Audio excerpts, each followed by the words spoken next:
দর্শক, এবার সারা দেশ থেকে প্রতিনিধিদের পাঠানো রিপোর্টে আরও কিছু খবর জানাচ্ছেন জুবাইর রহমান। ঝালকাঠিতে অনুষ্ঠিত হয়েছে জামায়াতে ইসলামের সদস্য সম্মেলন সভা। ঝিনাইদহে বর্তমান রাজনীতি ও আগামী জাতীয় সংসদ নির্বাচন সম্পর্কে মতবিনিময় সভা অনুষ্ঠিত হয়েছে। কুয়াকাটা পর্যটন ব্যবসায়ীদের সঙ্গে অশালীন আচরণের কারণে ভ্যাট কর্মকর্তার অপসারণের দাবিতে মানববন্ধন করেছে Kuakata hotel motel honours association. দিনাজপুরের বিরামপুরে এবি পার্টির উঠান বৈঠক ও মতবিনিময় সভা অনুষ্ঠিত হয়েছে। ভৈরবের সামাজিক যোগাযোগ মাধ্যমে মিথ্যা অপপ্রচারের বিরুদ্ধে সংবাদ সম্মেলন করেছে স্কুল শিক্ষক দম্পতি।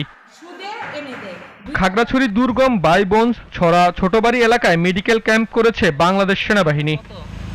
তারুণের উৎসব উপলক্ষে চাঁপাইনবাবগঞ্জের শিবগঞ্জ উপজেলায় প্রশাসন অলিম্পিয়াড প্রতিযোগিতা অনুষ্ঠিত হয়েছে।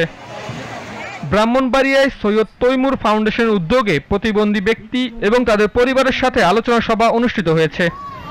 Zubair Rahman, GTV news.